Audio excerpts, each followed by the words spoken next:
lined up with the... Oh, hello. Thank you for joining us once again for this, the 86th episode of the Drunk Doctor Who podcast, wherein we discuss the 86th serial of Doctor Who. The Masque of Mandragora. The Masque of Mandragora. The Masque of Mandragora. What he said. Alright, anyway, really good serial. 4 episodes. The beginning of season 14 with the 4th Doctor, Tom Baker, the best Doctor, the quintessential Doctor. Quintessential. Alright, and we are right there in that where that hole is, because we watched it on Blu-ray, even though I have it on DVD. First time watching it on Blu-ray. We watched it on his first season, I think, on Blu-ray. Well, the first time that you watched Masque of Mandragora. Correct. I opened up that season fresh for us. It was shrink wrapped until earlier this evening. Merry Christmas. Don't open until the New Year's. Oh, what are we drinking today, Hatter? Magma Flame. Magma Flame. Because life's too short for bad tasting alcohol. Bud Light. He has Bud Light. Go Tigers. Oh, I forgot my other drink. Mm-hmm. Oh yeah, you forgot your Twisted Tea. My Twisted Tea. Alright, so anyway, the main group is down here. We're catching up to them. We have not actually had a proper Drunk Doctor Who podcast in quite some time. Us have a hiatus? Never. Yeah. Never done that. Yeah, right. Seriously, when was our last one of these?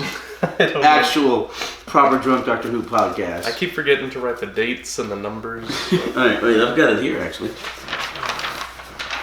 Let me check my phone. No. Forget that. Alright, I've got it right here.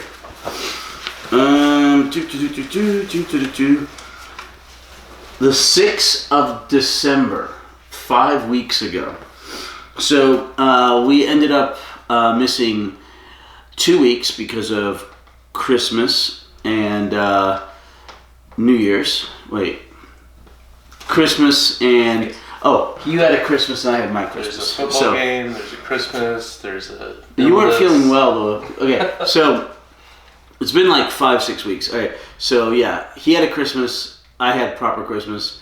Oh no, my proper Christmas was when the Saints were playing and there was a football game, but you weren't feeling well anyway. Merry Christmas. Yeah, and we watched 2 movies. So we did Heroes and Villains, episode 23, 24, 25, and 26.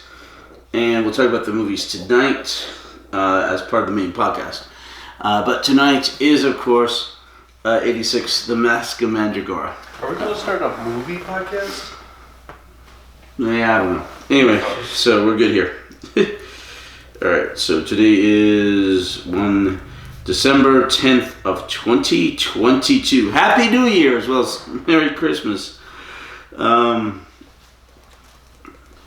The Masque, M-A-S-Q-U-E of Mandragora. Alright. Anyway, this serial was broadcast 4 episodes from September 4th, 1976 to September 25th, 1976.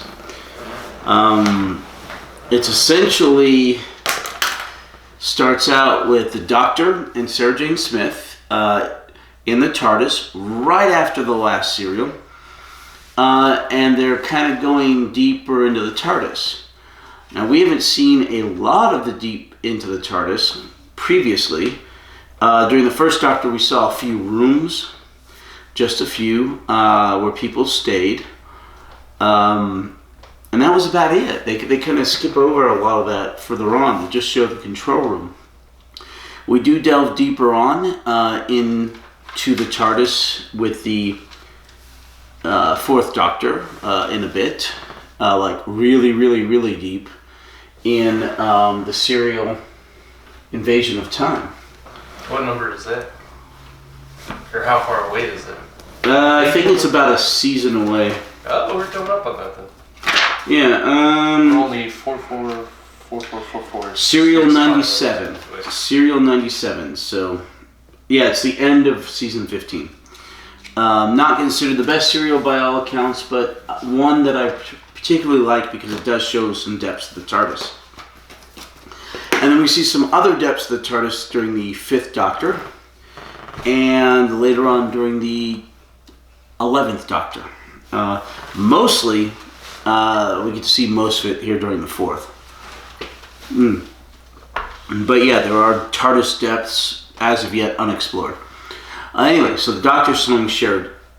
The Doctor is showing Sarah Jane around the TARDIS, and they bump into his old control room. He says, "Oh yeah, this is the secondary control room. In fact, it must be my old control room." Very 70s wooden stained glass window. Very rustic. Very churchy like. Strange. He has multiple operating rooms. I feel like he hints at the TARDIS being infinite and space.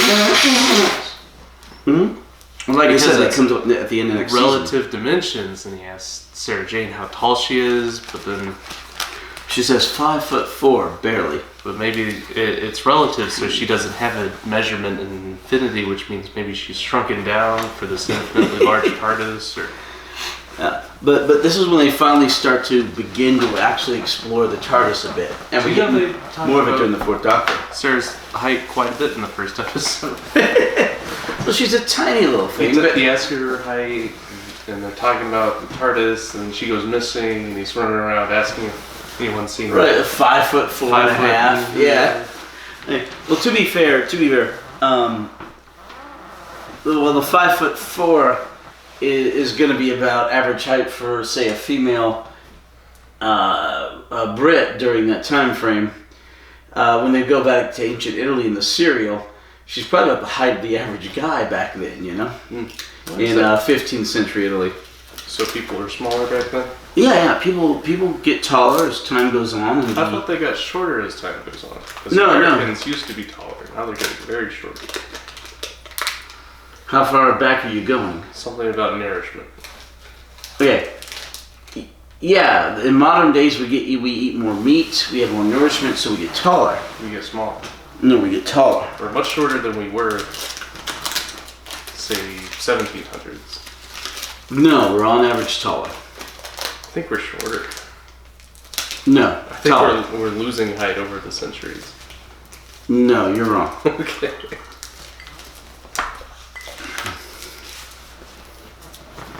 You're wrong. I don't know how we're gonna settle this.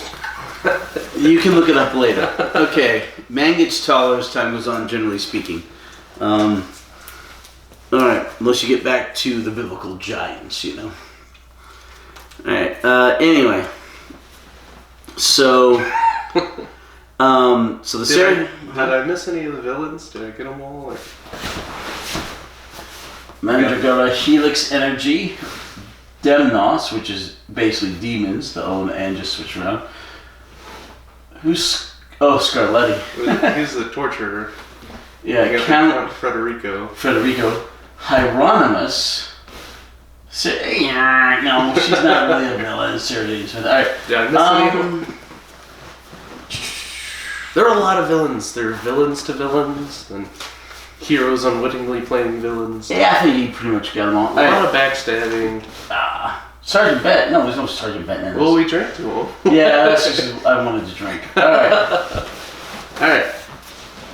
So it's just the Doctor and Sarah Jane Smith. Anyways, so they're flying around and they get caught up in the Mandragora cascade, and the TARDIS gets sucked into this energy field, and they kind of it was a drag.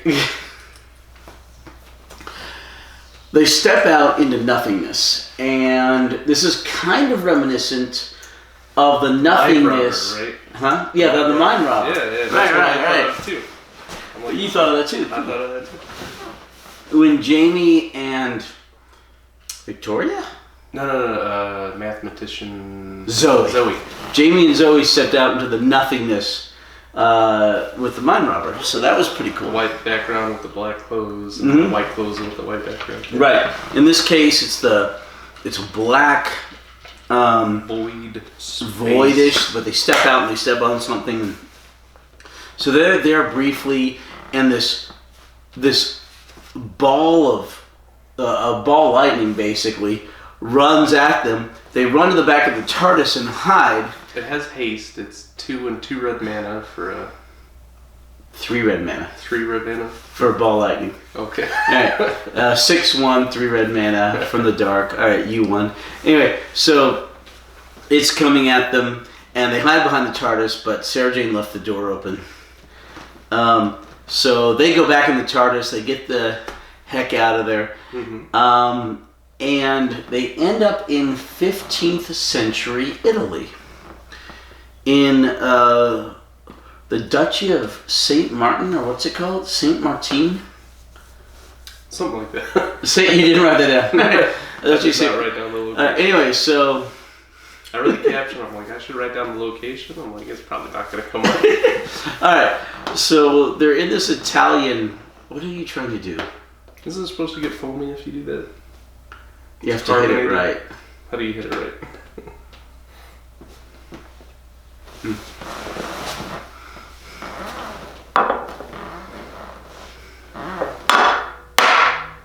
Oh, how'd you do that? That's how you hit it. That's how you get it foamy. How did you do that? You have to send the vibrations from so one it has glass to be to another. Sorcery. Sorcery. Show a little bit of knowledge, they call it sorcery. Alright. Which actually happens in the serial, yeah. Alright. Okay, so they land in Italy. Sarah Jane, the doctor's figuring out where they are. Sarah Jane wanders off looking at the orange trees and immediately becomes the slight female victim as she gets picked off by some... A weird Genesis subplot going on here with the Eve and the fruit and the garden. No, not really. It's it's a lot more of she wanders off, she becomes the helpless maiden and gets carried away when she's unconscious after, I guess, being hit, but they don't want to show them hitting a girl. It's like a record-breaking 30 seconds. Yeah. You're out. You're a helpless maiden. Right away in the first few minutes of the first episode. Yeah, you always complain about that's her lot in life, and it happens pretty quickly in this serial. She gets carted off. The doctor figures out where they are. By looking at a glass. Yeah, a piece of glass. Then he figures out Sarah Jane's not there. He takes off after Sarah Jane. He catches up to these 3 monks, who, in the end, are followers of Demnos. Demons is really, Demnos. And the middle one has Sarah Jane. The first one comes at him. He defeats the first one in combat. And then the second one, he tells the second one to let Sarah Jane down gently. The guy's doing it. And then the first one that he defeated in combat and thought he was unconscious hits him over the head with a big rock. It's like, never turn your back to the bad guys, you know? So they take Sarah Jane away. They're going to sacrifice her to Demnos. And there's this guy with this white hair. The high priest. Yeah. I don't think it ever said his name. No, he's not quite a high priest because there's the guy above him. Well, there's the purple robe gold mask, and then the guy with the white hair and the black robe. Right, he's and the captions is referred to as the high priest. So I don't know who. So he's the purple robe is. He's just high priest dude. He's the highest of the priests, but not the purple robe. Archbishop. Popey guy. The Pope guy. The cardinal, yeah. So he's like, okay, we're going to sacrifice her. This was decreed, a maiden fair of face and sturdy of body or something, yeah. Foretold in the stars. Yeah. So... Demnos' dagger thirsts for blood. And they're going to sacrifice her. In the meantime, the doctor wakes up. Medieval Ages, just real fun time for everyone. No! This is like the end of the Dark Ages right here. This is great stuff. The doctor wakes up, goes searching for Sarah Jane, runs into some...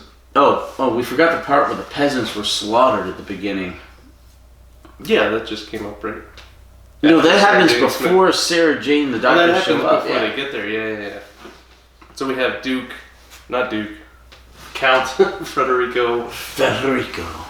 Kind of like the sheriff of Nottingham with his posse shows up to burn some hay and beat up some peasants because apparently they were freedom fighters rebelling. Yeah, they have no weapons. They're just pulling a cart of hay. And going to market with what little crap they have, and they kill most of them. Like 6 deaths in the opening 5 minutes of the show. Children's show. No, sorry.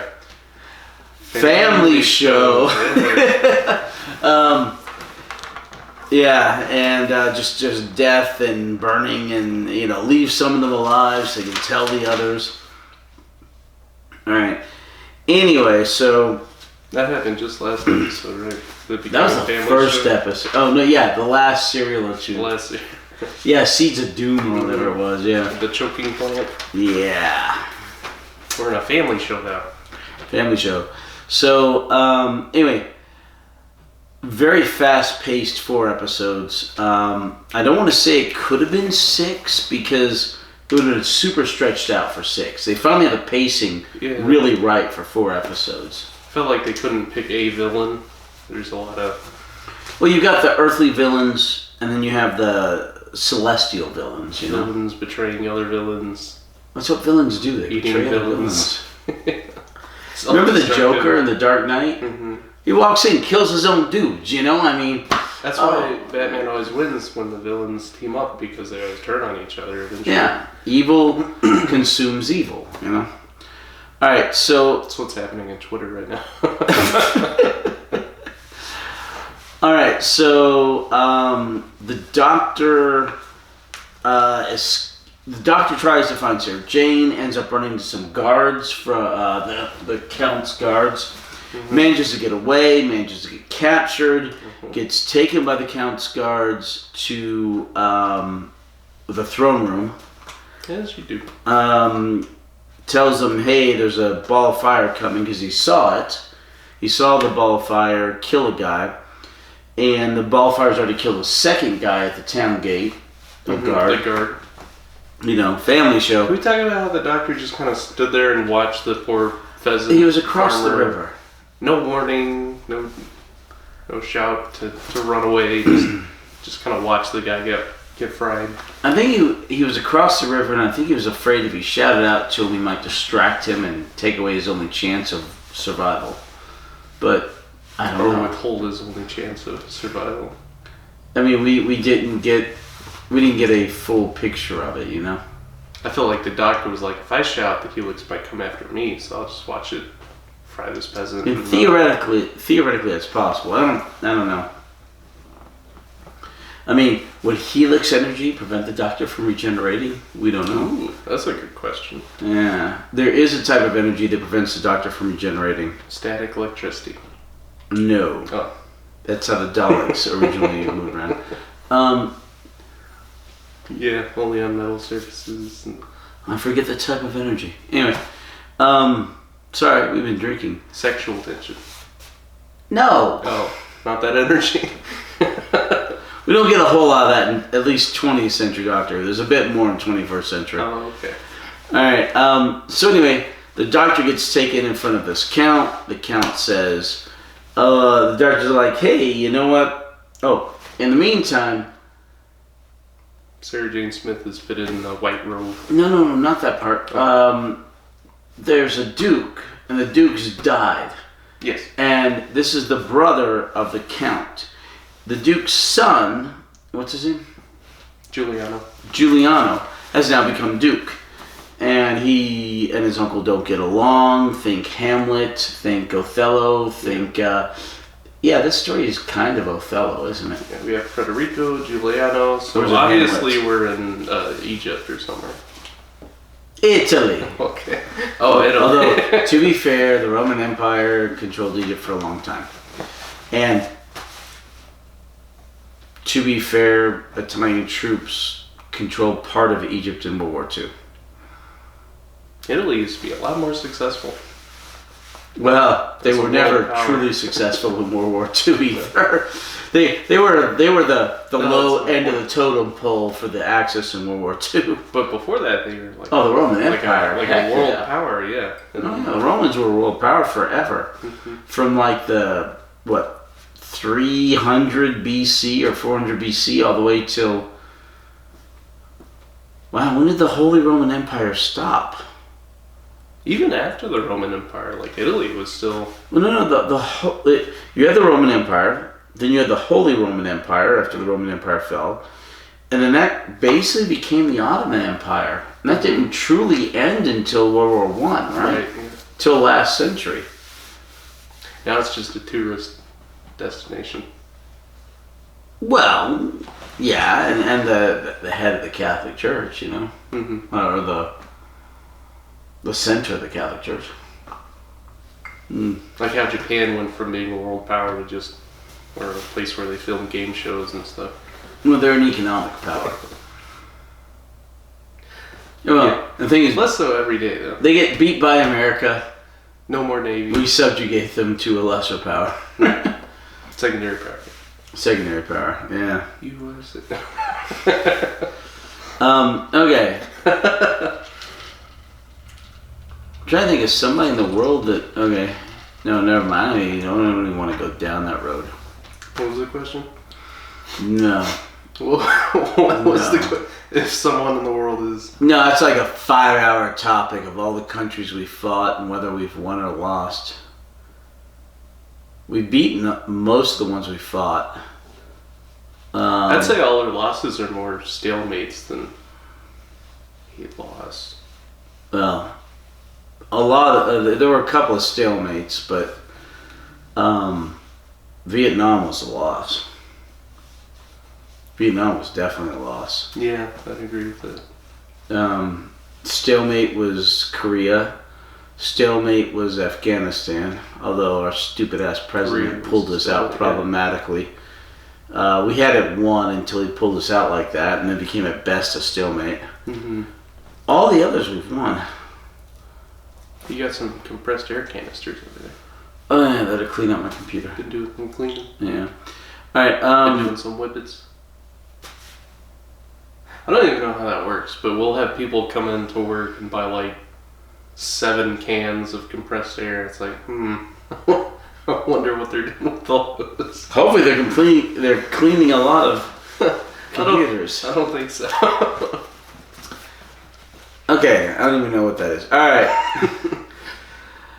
Okay, anyway, so where the hell were we? Alright. Frederico, right? Yeah. So Frederico, but Frederico. Apparently, you've got this Giuliano. His dad died. You got this good Giuliano. He's now the Duke because his dad died suddenly, even though he was in good health. And Frederico is the uncle who wants to kill Giuliano in order to take over the dukedom. The Duke Giuliano is apparently a scholar and a scientist, and he's inviting a bunch of other scholars and scientists to his Masque, Masque, which is a celebration, a mass ball to his ascension to the dukedom, his lordship over the area, so that he can be recognized. And kind of like a crowning ceremony or... Kind of, although we never get to the crowning. I don't think there's an actual crowning. It's more for kings, you know? It's more of a celebration. Yeah, more of a celebration, more of a an exclamation point at the end of the sentence. Woman's coming of age party. Well, that's a quinceañera or a sweet 16, but yeah, something like that. Alright, anyway, so he has his bar mitzvah, or he plans his bar mitzvah. It's not a bar mitzvah. Oh. He's at least 20. Alright. He plans as something. Okay, hold on. His masquerade. You're not that drunk. He's just masquerading as the Duke. Cheers. Okay. Alright. Cheers to 2022. Hopefully it's better than 2020 and 2021. Oh my gosh. Alright. Happy New Year. Any Happy New Year. Alright. Any resolutions? Yeah, I want to get more blowjobs this year. You know, I figure it's a resolution I can definitely work towards. Someone's working towards it. Exactly. All those other resolutions, people give up after a while. I don't think I'm going to give up on this one, no. My resolutions are always remember not to put the wrong date. I made a new resolution this year is not to use the G word anymore. G-O-O-G-L-E. Which is G what? The search engine. Oh. It's like you don't know something. Just, I'm going to say, I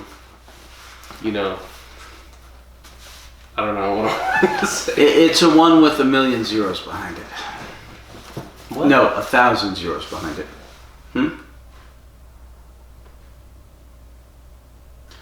I'm just not going to participate in the free advertisement anymore. Right. They're trying to make Bing a thing. They're like, just Bing it. Oh, these companies make up terms just for free advertising. I use Bing. Instead, I'm just going to say internet search engines. Right. I use Bing, but I looked it up on the internet. But no, the other one's literally a mathematical term of like a one with so many zeros behind it. Oh, that's a Googleplex, yeah. Yeah. All right. Anyway, Googleplex.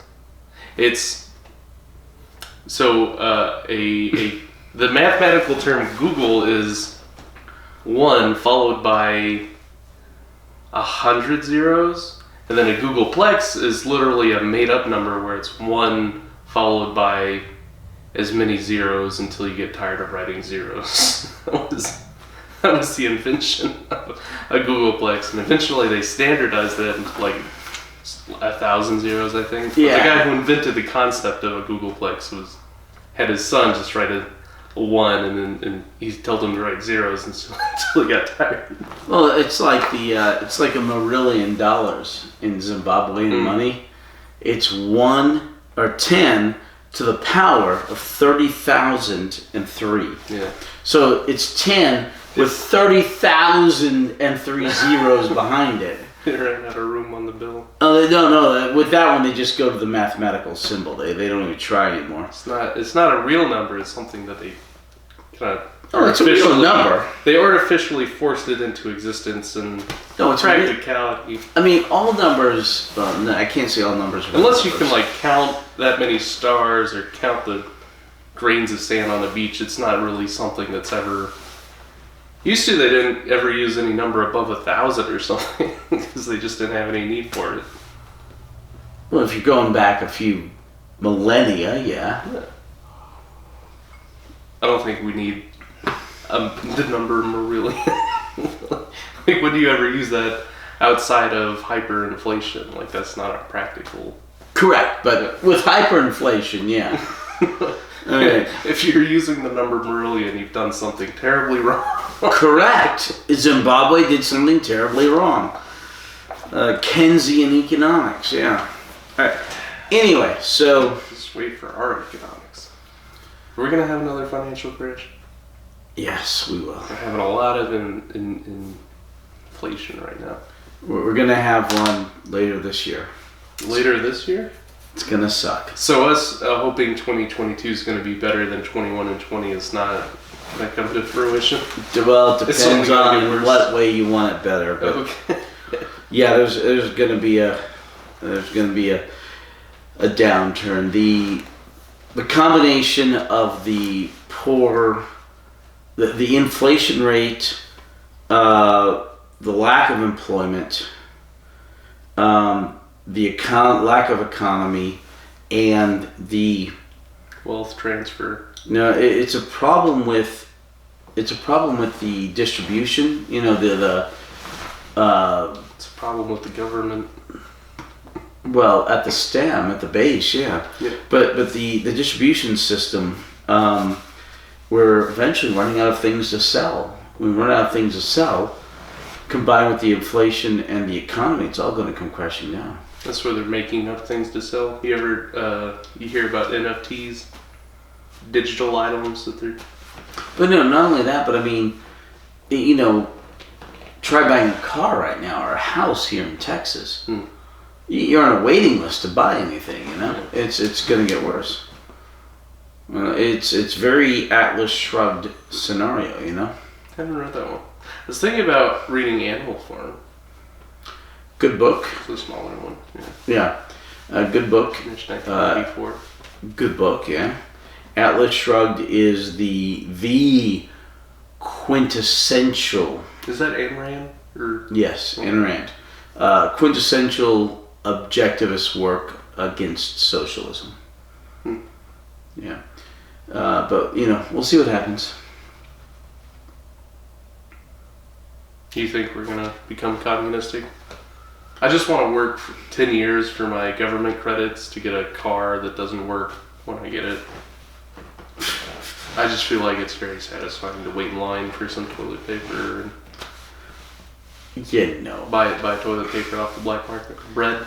All right. Enough down politic crap. Welcome to our financial podcast. No. Stop getting us off topic. All right, stop getting us off topic. All right. Sarah Jane Smith is going to be sacrificed to Demnos. The Doctor is about to be killed by... Dude, I've been watching the videos, and in the video for the Masque, the Brain of Morpheus, I don't know how many times I hit you. You keep giving us stuff. You were getting us off topic. But you kept saying, no, this is all this. And I'm like, no, and I don't know how many times I hit you. I swear, it must have been at least 50 times. And you're like, no. And I'm like, no. All right. My apologies, unless you liked it. All right, in that case, go for it. All right, anyway. So, so the Doctor's about to be executed by Count Frederico. Then the Doctor escapes, and episode 1. Doctor escapes, episode 2. He's about to be executed. He says, I want to take off my scarf. And he uses his scarf as a whip to trip the executioner. Yeah. And then he jumps on the horse. And he runs away, and it's glorious. Do you think being an executioner would have been a fun job? If you could live with it, maybe. You had to be very sardonic, but I wouldn't have done it. Sardonic. Okay, I bet it paid well. Yeah, it probably did. Alright, so... Anyway, the Doctor gets away. The Doctor runs from the guards, and runs through this village, through this castle, through all this stuff. And he ends up in the catacombs, where he eventually finds Sarah Jane. He got recaptured. There's 2 escapes. The first escape, he's on horseback, and the guard jumps out of the tree and knocks him off the horse. That's previously, before him being taken to the Count. And this one, he escapes. And he ends up he jumps off the horse, and they follow the horse, and he goes around here. And oh yeah, you should watch this. There's another escape. We are not describing when he's in the market.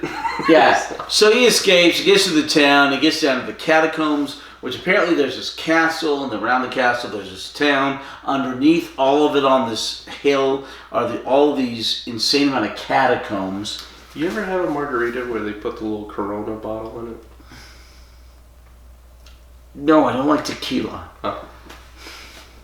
But Lissa has. Why? Just wondering. It's a little. Where do they get those little bottles of Corona that they put in them? No, they put a big bottle of Corona in there. Oh. Must have been an even bigger margarita. Yeah, you're going to the wrong place. Go to Copper. They do that at Copper. Copper Caboose. Hmm? You want to do that tonight? Listen, they're going to Orlando's tomorrow night. Tomorrow night? What time does Copper close? Copper's awesome. Alright, we're going to go to Orlando's, and then... Get the Valentine's Day special. Yeah, the lovers for lovers for only. 2. Yeah, the pasta feast for 2. Yeah. And then on Wednesday, I'm going back on keto. Oh, no. Yeah, I got off of keto for Christmas, and I got sent home with so much food from Louisiana. So much food. It took us 2 weeks to eat all the food. So I've been 2.5, 3 weeks off of keto. And now I'm going back on keto on Wednesday. I was like, okay, listen, we're done with the leftovers. What do you want to do? She said, I want to go to Copper. I want to go to Orlando's and do that. I'm like, okay, we're going to Orlando's. Tuesday. And then Wednesday I'm back on keto. So today I saw Superman, and I had an icy and a bucket of popcorn while I was off keto. You saw Superman? No, sorry, Spider-Man. Oh. Yeah, the latest Spider-Man. Did you like it? Wasn't it a great movie? I liked it. I liked it a lot. I liked it a lot too. It was really good. Yeah. Shannon didn't like it. I loved it. He didn't like Spider-Man? He didn't like the Spider-Man movie. Look it. Remember what we said earlier about Shannon's taste in movies and shows? Don't listen to it. Have you seen the new Matrix? Yeah, it's bad. Okay. It's bad. It's not great. It was really woke. The good news about the Spider-Man was it wasn't woke, so it was really good. It's done $1.7 billion worldwide. Because it's not woke. The number 2 spot for opening weekends of all time. Yeah, and number 1 is Endgame. Number 3 was Infinity War. Disney's making a lot of money. No, Disney doesn't own Spider-Man. This was a Sony Disney. Sony owns Spider-Man. Yeah, they teamed up with Disney. No, they own Spider-Man. But Disney owns Doctor Strange. So Disney made a partnership with Sony to put Spider-Man. It was a Sony production, but they both share the profits. They licensed Doctor Strange. I don't know how much Disney gets. But anyway, okay. Because Spider-Man's been in the Disney movies. Correct. That was a long deal about that, yeah. Alright, so anyway, Iron Man. The Doctor saves Sarah Jane from being sacrificed. They end up being recaptured by guards. Turns out the guards are guards for the Duke, right? So, yes. So Marvel's going out of business, right? They start selling off IPs and superheroes. Disney bought up most of Marvel, and Sony bought up Spider-Man and all his villains. I think the Spider-Man thing was before. Yeah. They're going broke and they're selling stuff off. Yeah. How much do you think it would be to buy a superhero IP?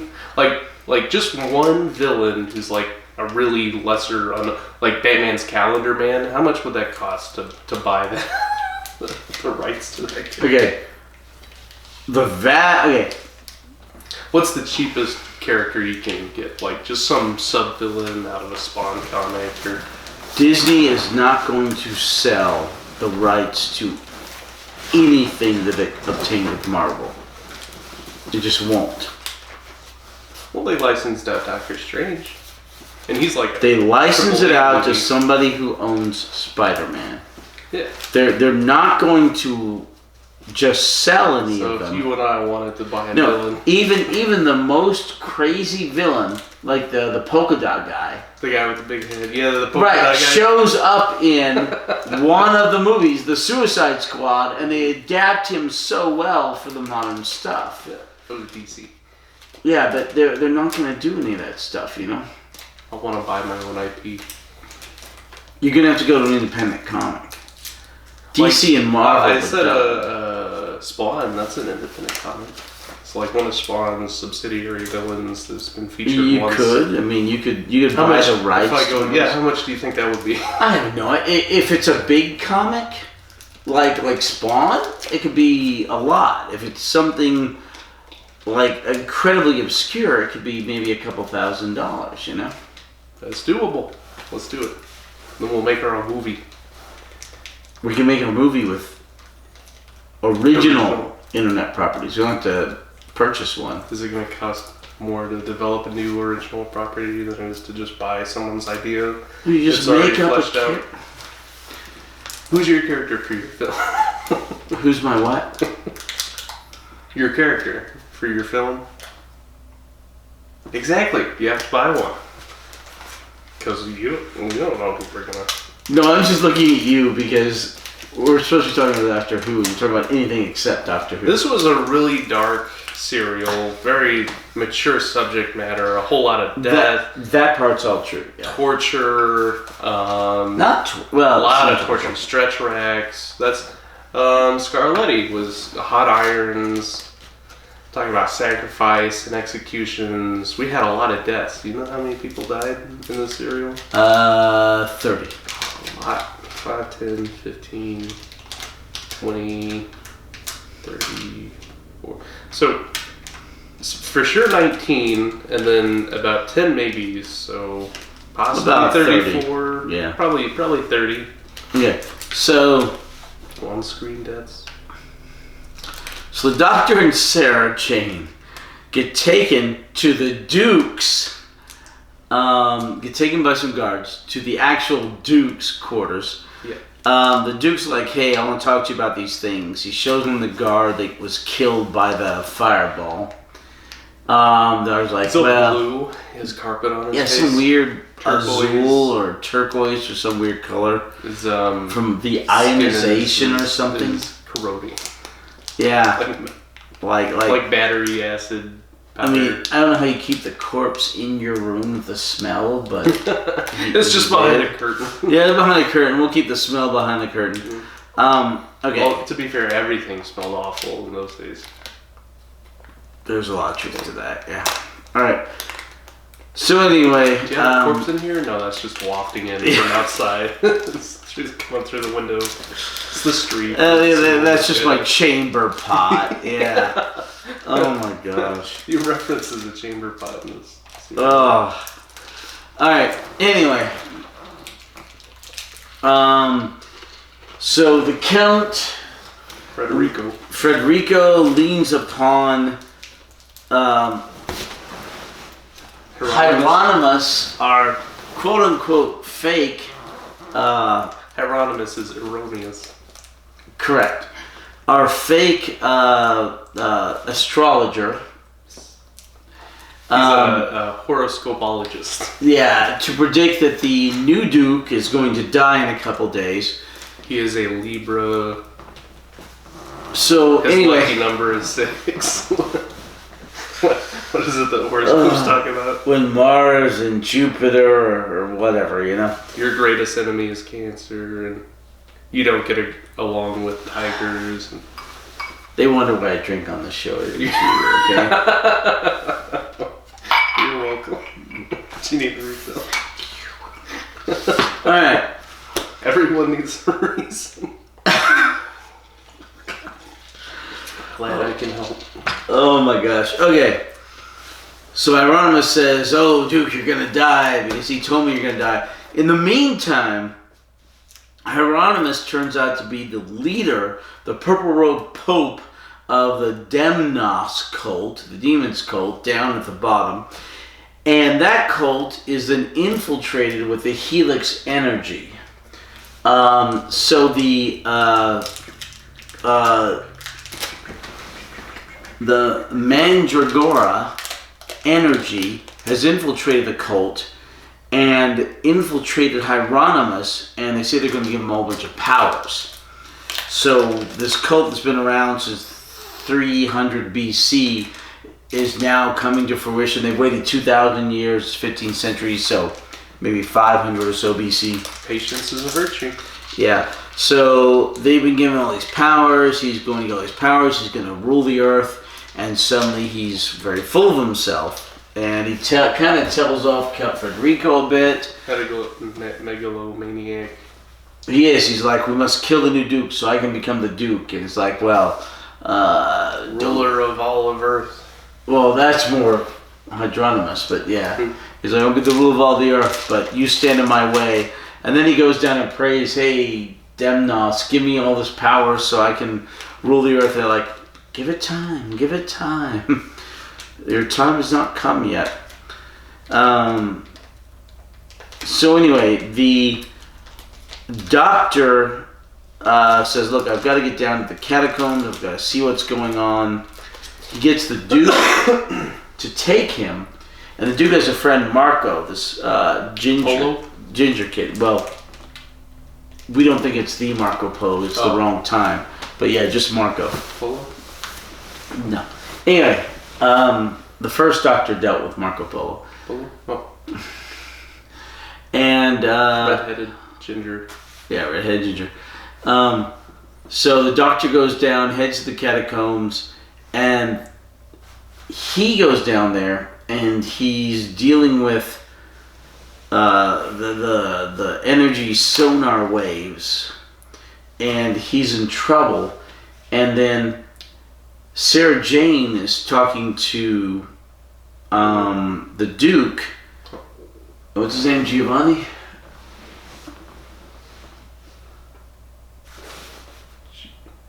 Giuliano.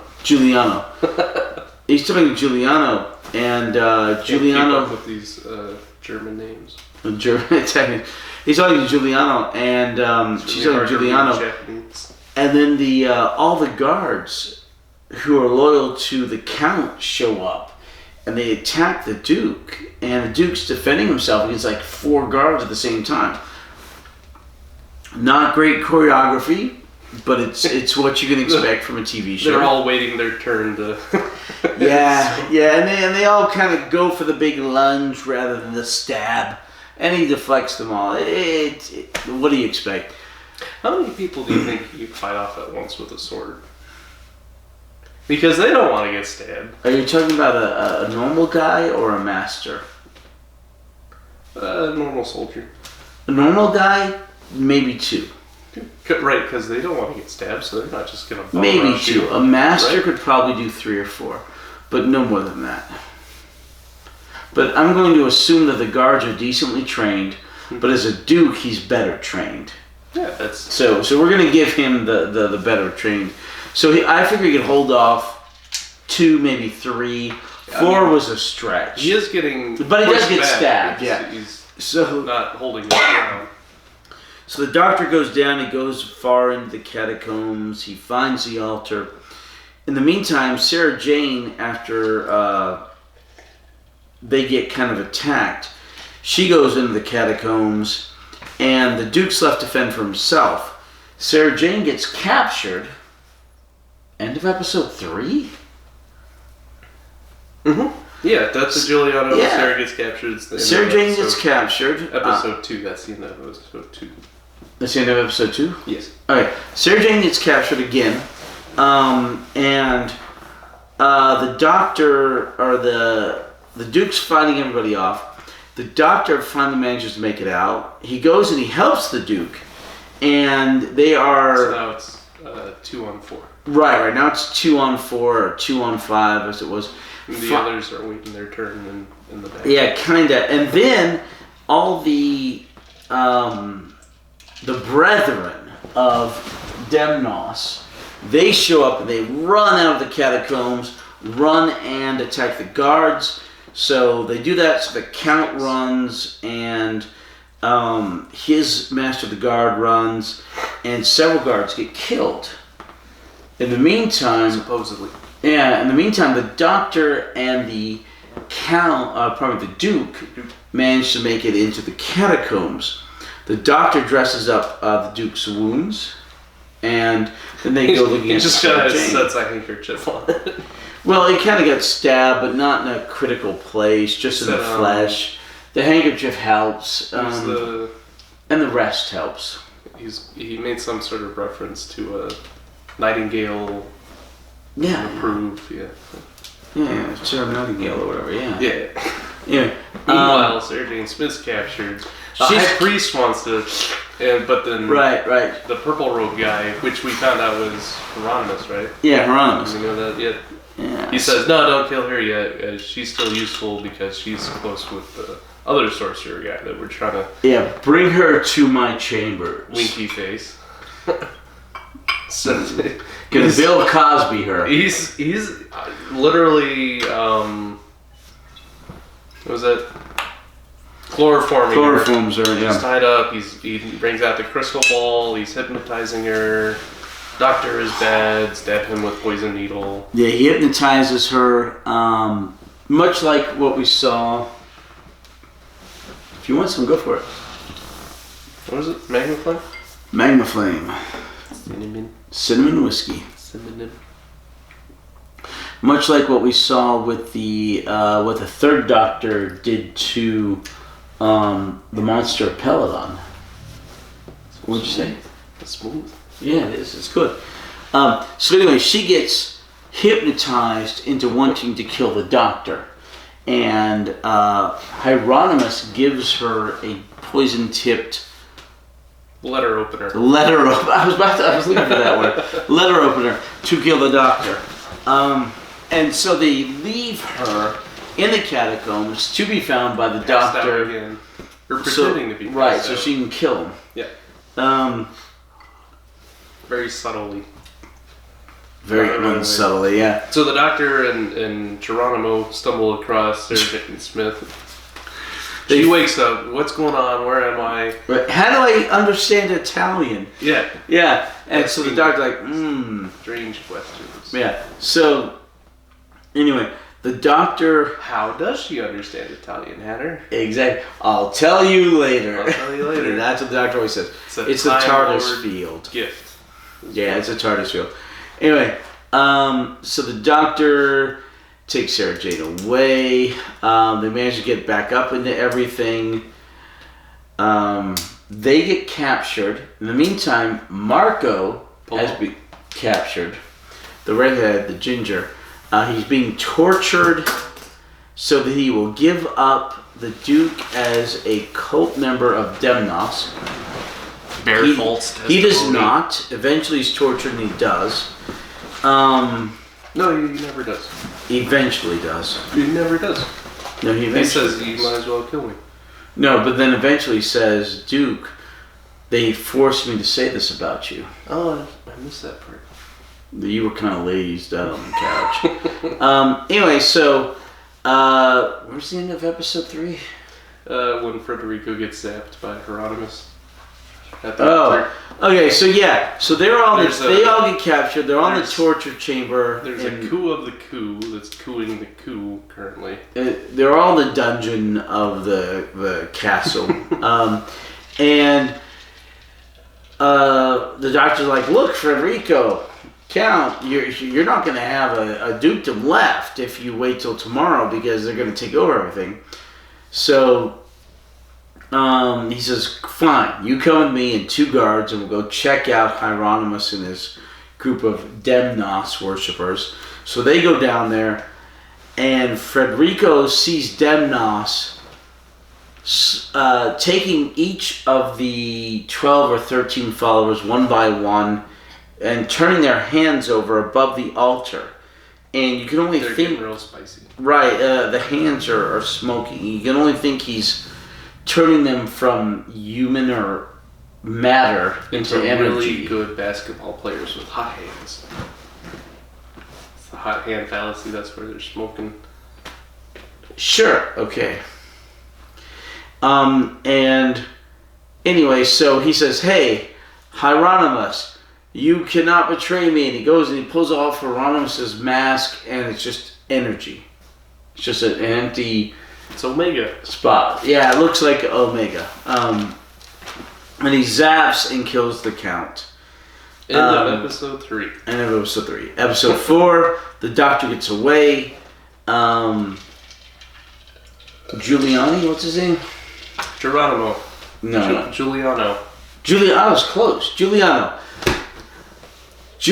is trying to figure out what to do. He finds out that his uncle has been killed. Yeah. He has to hold this mask in order to He lost his dad and his uncle. In 3 days, yeah. Yeah. Also, his uncle wanted to kill him, so... His uncle wasn't that big of a loss, yeah. So he's like, okay, I need to have this mask with all these guests here. And he's got the Doge of Venice and the Duke of Milan. The Doge went on to make a cryptocurrency. That's named after the dog, not named after the actual Doge, which is the ruler of Doesn't he Venice. call Doge a dog-faced something? No. The dog face is referring to the oath. Okay. Anyway, so this guy, so the Doctor tells him to set up his castle as a fortress, to bar the windows, bring every able able-bodied stonecutter or mason. Yeah. In the meantime, the Brethren have cleared out the village. Just walking through the streets, stabbing people. No living creature larger than a cat remains in the city. They do. No goats, no pigs, nothing larger than a cat. You know, poor dogs. You think we'd hear about that in the history books? Alright, so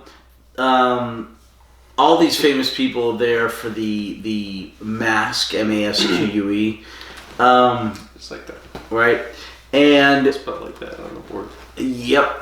And the place is heavily defended, heavily barricaded, but then surrounded on the outside by the Brethren in their weird outfits in the shadows. So they're leisure wear. All right, they're having entertainment inside. The Doctor decides to set up a thing where he's hoping to drain the energy by wearing a breastplate and grounding the energy from the altar down to grounds. He's like, I need some wire. And the dude's like, what's that? He says, hey, it's been at least 150 years since you created wire in this country. So he gets wire, he gets a breastplate, and he goes and he confronts Hieronymus. And Hieronymus keeps trying to kill him with zapping him. And he's like, no, you can do better, you can do better, you can do better. Although he's writhing in pain on the floor. And eventually he kind of drains it's like Hieronymus. Star Wars Episode 6. With Kinda. Luke and the Emperor. Kinda. And then Hieronymus shows up with his mask, with the purple outfit. They kill like 8. No, Hieronymus is wearing the Doctor's lion suit. Well, the lion's head, right? And then underneath his whole outfit. But he had gotten in to the ball a bunch of his followers, and they killed like what 8? Yeah, 8 of the ball goers. 8 party goers. And then he's like, enough. Take them all down to the cellar. They take them all way down to the catacombs. Hieronymus is like, oh, we can do this. We're going to do this. Yes. Everyone come to the altar. They all go to the altar. And there's like a dozen different, maybe 13 followers of Demnos. And they all kind of get fried on the altar. And they all die. Like their corpses aren't even there. It's just nothing. They become energy beings, and then the energy gets dissipated into the ground. And there's just cloaks left. It's like Uncle Ben when Darth Vader hits him with a lightsaber, and it's just a cloak. And yeah. And then the guy in the purple cloak comes back, and he turns out it's the Doctor. And he says, I thought that was pretty clever of me. And then he gives several statements in Hieronymus's voice, and then his voice, and Hieronymus's voice again.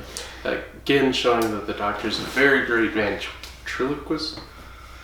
Impressionist.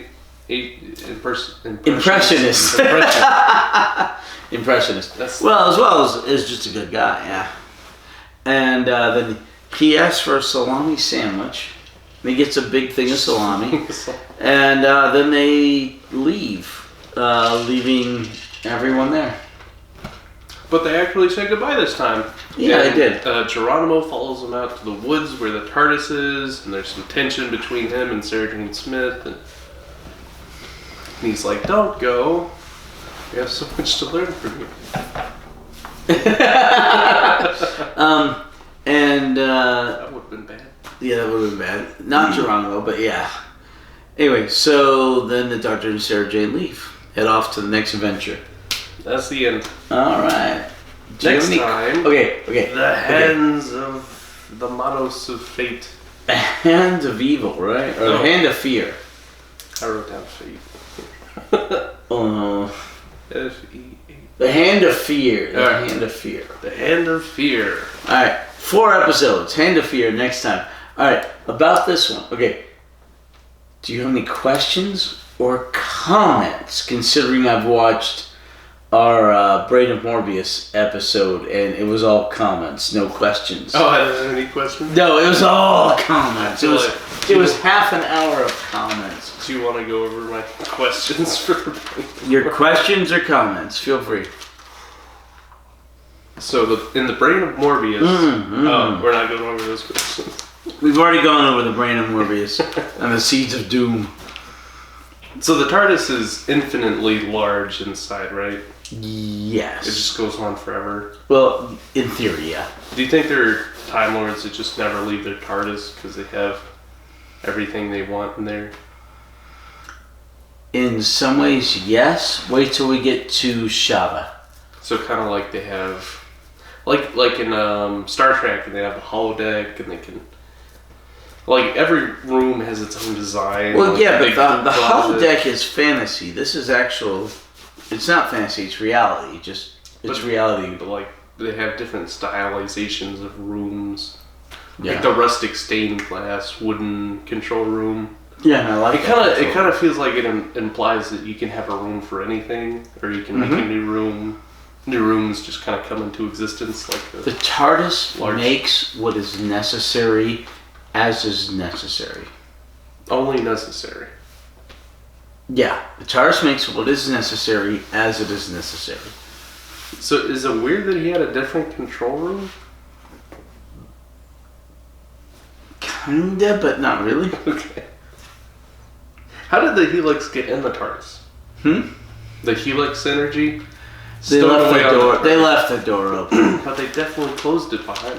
They left it open and then they hit when they went behind around, yeah. And it just that makes sense. Yeah. We as of yet haven't seen the Mandragora energy come back, even though it's indicated it would. They referenced that it was only dissipated for 500 years and it'd come back. The constellations will be aligned in 500 years. At the end of the 20th century. Yeah. So they kind of set it up as a reoccurring villain, but it hasn't come back yet. No, the show was canceled at that point. Oh. Do you think it ever will come back as a reoccurring villain? I don't know. I mean, would you want it to? Was it a cool enough villain that you'd like to see it again? Possibly. I mean, we're gonna see the Sea Devils again, which I told you on the last deal. I mean, that's pretty big. And they didn't set those guys up. Well, they were for 2 serials during the 3rd Doctor and the 5th Doctor, and now we're gonna finally see him again in the 13th Doctor. Yeah. So we'll have to talk about them, heroes and villains, eventually. So the Doctor, being a staunch pacifist... we may have already talked about him. No, wait. No, not yet. I don't know to the list recently. Not yet. The Doctor, being a staunch pacifist, still arms himself with a sword. He's not a staunch pacifist, as you think. He's pretty pacifist. He would never grab a gun, but he grabs his sword, which is strange. He occasionally grabs a gun. He occasionally grabs guns. Okay, I told you about that scene, right? Right, with the 10th Doctor. Love that. What was the villain again? Was it the... It's the End of Time Part 2. He says, no, I won't take your gun. No, Wilf, I won't take your gun. No, I won't take your gun. Wait, it's the Time Lords. And he grabs the gun. And I love that moment. Love that moment. So they reference the time circuit, but they still never really explain why people can understand. He just calls it a gift of the Time Lords. It's the TARDIS translating stuff for him, but it doesn't translate everything because he speaks a little bit in Latin. It doesn't translate that. It doesn't translate Gallifreyan. It basically translates everything that needs to be translated for the plot and nothing else. but it has yet to explain that. Right? Yeah, they explain that more in the modern stuff. Okay. But it's implied heavily in the old stuff. Like you said, gift of the Time Lords. Gift of the Time Lords. That's all my questions. Alright, well, anything else specific you want to... You want some statements? Alright. I have a subnote here. Time Lords breathe through their buttholes, is that right? I think they do. No. Do we need to talk about the Night of the Doctor, 242? The Return of the Brain of Morpheus? No, we'll get to all that eventually. Alright, well then that's all. Alright, hold on. Okay, so this is the beginning of season 14. We have to vote on the best serial for season 13. That's the end of the podcast. We'll see you next week. No. Oh. Thanks for joining us. Alright. Oh! So here's season 13.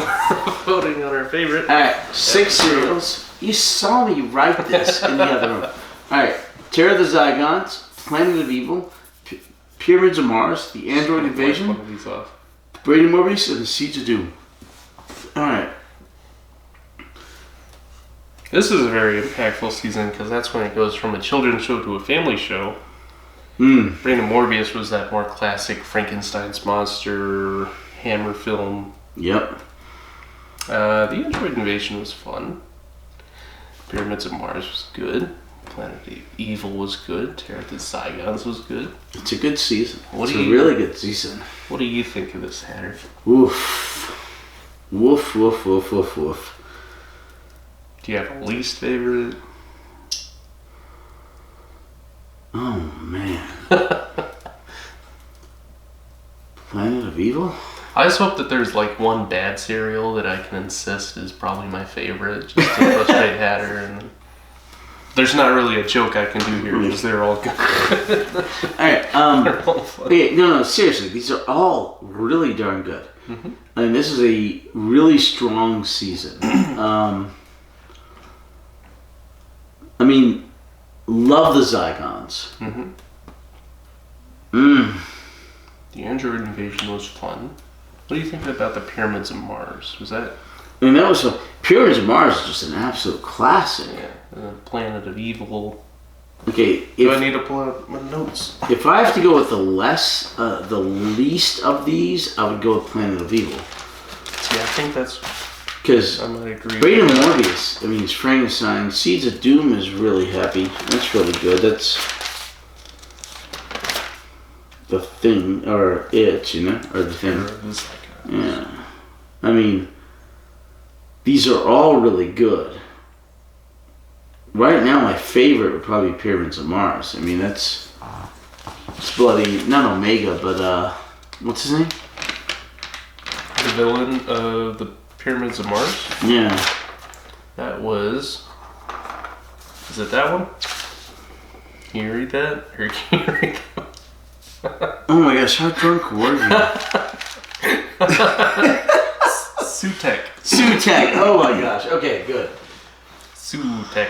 Sutek. You can see how it like kind of starts off normal and just degrades as I... Okay.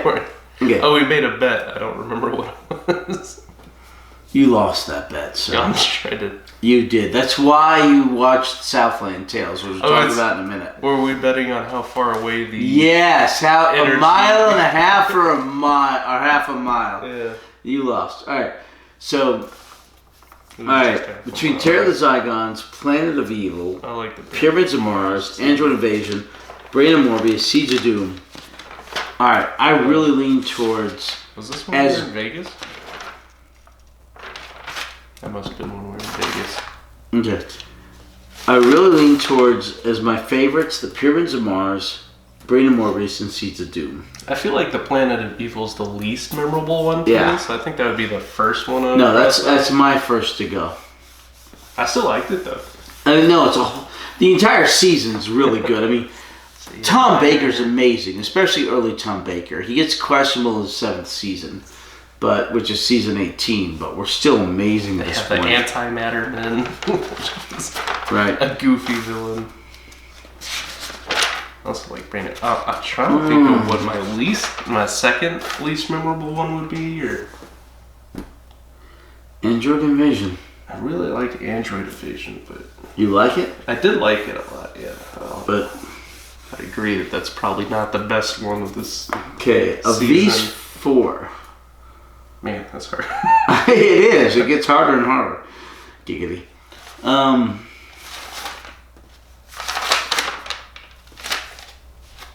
I think I was very drunk for some of these. I think I slept through some. You did. But, alright. Zygons are cool because they're like a recurring villain, right? They come back. They do come back. They come back. Like, Period. hold on. Mars is a Season. classic. Oh, Morbius is like Hammer film. 76. Seeds of Doom. 76. 13. Yeah, they come back some, 33 years later, 37 years later. I'm gonna say I like Brain of Morbius a lot. It was fun, it was goofy, but I'm thinking it's probably not the best one of this season. What do you think of Brain of Morbius? you think that's in the running for top episode?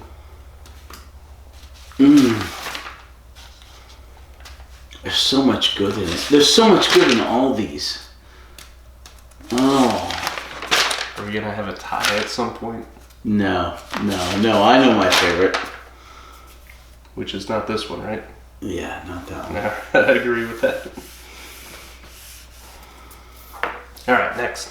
What's the next one you would nominate to be crossed off? And why?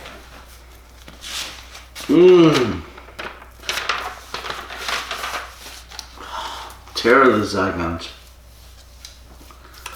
Agreed.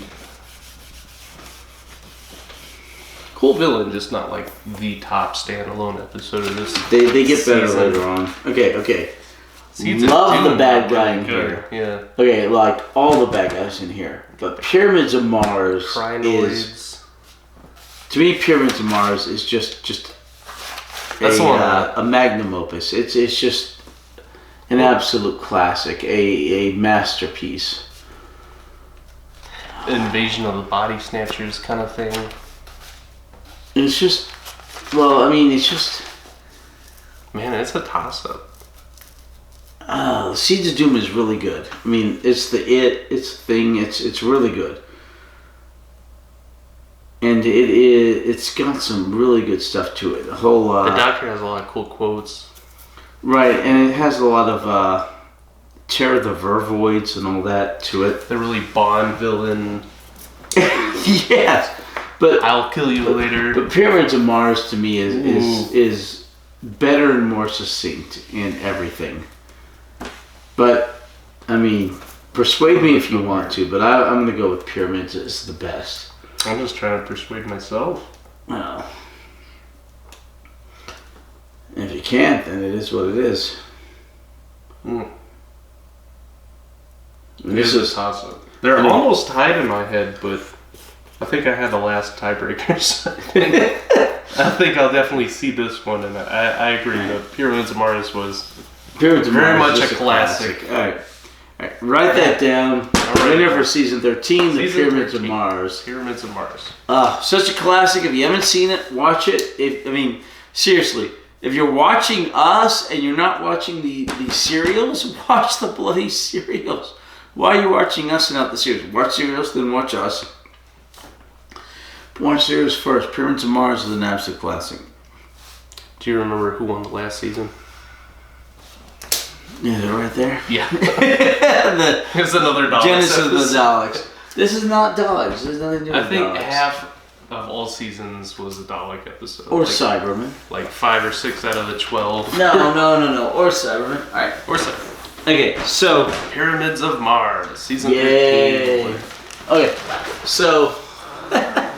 The other two things we were going to talk about were the movie night. The movie nights. We had 2 movie nights while we did the Heroes and Villains. We could talk about Matrix too, because we both saw that. We did see the new Matrix. Alright, but the movie nights, the first one we saw, Southland Tales. Southland Tales. Because you lost the bet. I did. Oh yeah, I remember. What'd you think of the Southland Tales? Let me think. That was a weird movie, man. Who directed that, or who wrote that? Who made that movie? It has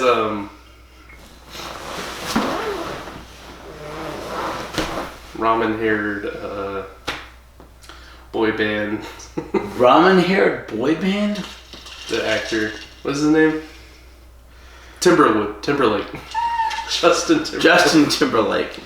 Yeah, Justin Timberlake's in it. Lumber Pod. The Rock's in it. The Rock is in it. Sarah Michelle Gellar's in it. Kevin Smith is in it.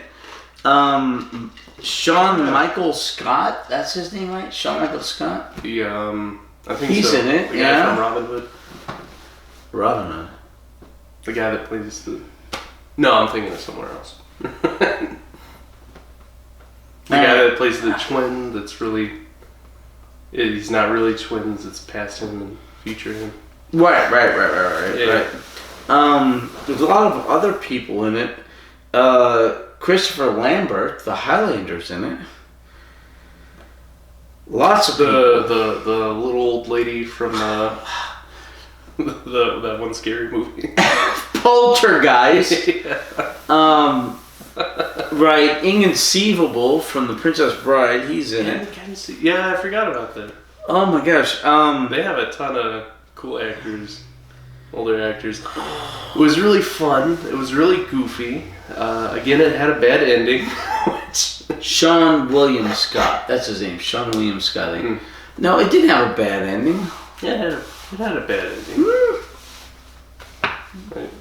Why was it a bad ending? The apocalypse was coming to fruition. Have you read the Bible? And the Hindenburg explodes. Have you read the Bible? All these characters we spent the whole movie, watching and having their characters develop, and they all die, and everything was basically meaningless. And it's the end of the world, kind of. It's just a depressing film at the end. It was real weird getting there, and then at the end you're like, well, it was fun. Have you read the Bible? I have read the Bible. Revelations ends on not ends on a down note. It ends on the glorious reappearing. But most of Revelations, there's a lot of down notes. Pretty somber. Yeah. Good movie, fun movie. Strange movie. Strange movie, interesting movie. It started off great. It did. It's like, I like this movie. And it just kept getting weirder and weirder. So many people in it. Okay, what's his name from... The guy that played the bad cop, the comedian actor. Yeah. From Rat Race. Yeah, what is his name? I don't know his name. No, he played the critic.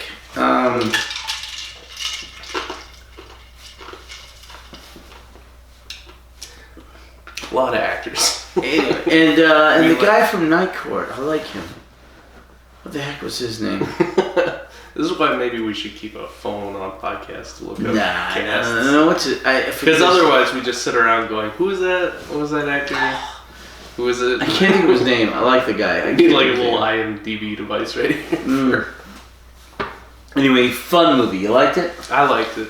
Okay, good. Good 3 hours. I mostly liked it. That's a 3-hour movie. 2:45. That's a long 3, movie. yeah. Matrix, it was good, though. Matrix was what, 2.5 hours? The latest one? Felt like 3.5 hours. Latest Matrix is not a good movie. It just kept Bad going movie. and going. And Bad movie. I'm glad it kept going because eventually there are a few scenes where it's like, okay, I like that scene. I really didn't like the first half of the movie. The second half of the movie was... Wait, the latest Matrix? Yeah. The first third was the part I liked. You liked the first part? The first third. I didn't like anything much past that. A few scenes in the second half of the movie where it kind of felt like The Matrix again. But then it kind of did. It didn't. You're hoping it would make up for it, and it doesn't ever make up for the first half of the movie, but then I like the first It just kind of third. feels like it drones on. When they didn't know if it was real or not, that's the part I liked. Yeah. And then after that, I didn't like it as much. Mm. There were a couple of neat ideas, like the Matrix lying to them, thinking that's all. the bit of the drone thing or whatever, the rabid things where they attack them, they're jumping at them out of the windows. Oh, I did like the swarm. The swarm. Yeah. That was cool. That was cool. That was morbid, and they're just dive bombing. Right, that was cool. See, that was a great idea. And that was the second half of the movie, right? No, that was part of it. But the whole I can move faster than everything else moving time with no practicality. I didn't really like that. that. Cool. But most of it was, why the hell did they make this movie? It's just crap. It's like Keanu's getting old, so he can't really do the live action choreography stunts anymore. So they just kind of give him the Force instead. And he just keeps doing. He does the blocking the bullets like 17 times in the movie. You're like, it's cool the first time, but you just keep doing it over and over. It felt like a very cheap cash-in nostalgia. You think with the first 3 films were so original that you think that they had like a story they wanted to tell, and then the fourth one comes out and it's the original director. I like it like I like the new Ghostbuster movies. And then you start watching it and they're doing like a whole bunch of, re-showing scenes from the previous movies. You're like, oh, this whole movie is just like a fan service kind of here to cash in. The whole franchise. implication was Warner Brothers could do it whether or not they had the Wachowskis to do it. Mm-hmm. And so one of the Wachowskis came back, the other one didn't. They kind of put that as a subplot. Right. And I thought that was actually kind of cool. Warner Brothers is going to make the next game, whether they want. Right, I like that. I did like that. That was part of the first third of the movie that I actually liked. I didn't like the two last thirds. Right. I hated all the new actors, like the weird hipster douchebag they used to replace Agent Smith. And then, like, the Great Value brand of Morpheus, Lawrence Fishburne. They get rid of Hugo Weaving, and it just wasn't... I figured they couldn't get those actors back. Wasn't the same, yeah. Too much time had passed to really... Yeah, okay. So the other movie we watched, the last time we did Heroes and Villains, Clerks. Oh, I love Clerks. What do you think? Yeah. Clerks was great. Fun movie, love it. Kind of depressing, very introspective. It makes you awfully relatable in a way that you don't want to relate to a film. They talk about being in a rut, and you're like, man, am I in a rut? Like, great movie. I kind of relate to this film, but I don't want to. This is kind of ringing home with me, but it was really good. It was very funny, depressing. Still got to watch the second one. So. We will. We'll watch the second Alien movie, Aliens. We'll watch Clerks 2. I've been voting for that for like the past 10 movies. It's like, what do you want to watch? I'm like, let's watch Aliens. And you're like, or...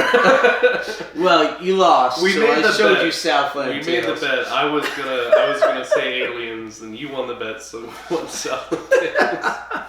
All right. Anyway, love Clerks. Love Clerks 2. It's one of the few movies that's actually better than the original. I haven't seen it yet. We will. Didn't they make a Waiting 2? Have you watched Waiting?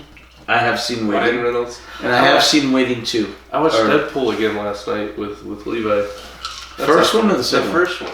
Alright, they're both good. I think the first one's my favorite one. I think I like the first one more than the second. Speaking of Deadpool, you know that scene where he goes, wait a minute. There's like this giant mansion. There's only two of you here. Shouldn't I see other people? It's as if Fox couldn't afford more. Yeah, it was the same thing with the latest Matrix movie. They go to Io. We got this big city, Io, and we've seen like 20 people. Mm-hmm. There's no big giant rave scene with 1,000 people. No. We've got 5 guards, 8 sub people, and 6 captains. And apparently this old lady from the third movie, she grew up and had terrible. She's old. She's the only person in charge. The granddaughter. There's no council. Been like 80 years, right. 70 years. There's no council. There's no bunch of other people. There's no other people in the city. There's no kids. There's no guards. There's no anybody. There's just this little group, and there's only 20 people in this entire giant-ass city. It's like, why does this movie feel so cheap when it was one of the most expensive Matrix movies to make? So much money on it. So cheap. And it's such a tight cast of... Ugh, so bad. So bad. Matrix movie, bad. New Spider-Man movie, good. Yay. New Spider-Man movie is awesome. Yeah. I wouldn't necessarily... Saw it today, it was good. I wouldn't call the new Matrix movie a bad movie. It's bad. It's not a bad movie night movie. It wasn't good either. It was meh. It was meh. It was like, why the hell did they make this? It felt very generic and kind of like a cash in on brand. I wouldn't say it was forced. Terrible. It wasn't bad, but it was just eh. It was forced. All right, good. So we're there. The main group's there, and we've got a shelf to catch up to them. Man, Spider-Man was great. We're doing it. I have a shelf. No, it's a whole shelf. They're there. Oh, they're here. What is this? Oh, this is you and Lissa? No, that's where Lissa was before she joined our group. So it's... No, leave that out just because I want to denote that. I need to push it. Okay, so the main group's So we here. gotta get to there to catch up to where Alyssa was. But she doesn't remember, so we'll catch up to that, and then we'll get to the main group there. And we will eventually catch up to the main group because it will keep moving on as we move on. Where's the first one? No, the second one. There's a spot there. Oh, it's an empty spot. Okay, right there. Oh, we'll catch up. No, in between 2 and 3, not 1 and 2. Right there. Yes, right there. Well, maybe like a week we'll catch up. Month, maybe. No, catch up. it's going to take some time. 2 years. It would have been better, but 3 years. the main group had problems, and then you and I had problems. We so. had a hiatus within a hiatus. That's like, we had a fourth wall break inside of a fourth wall break. That's like 16 walls. Alright, we'll see you next week. Do we cover everything? Movie night? We'll see you voting, next week. What's the episode? next serial? The Manos of Fate. The Hands of Hand Evil. of Fear. Of Fear. Hand of Fear. Alright, see you next week, guys. Have fun. Bye-bye. Ba-ba-ba-ba. Ba-ba-da-da-da. Yeah,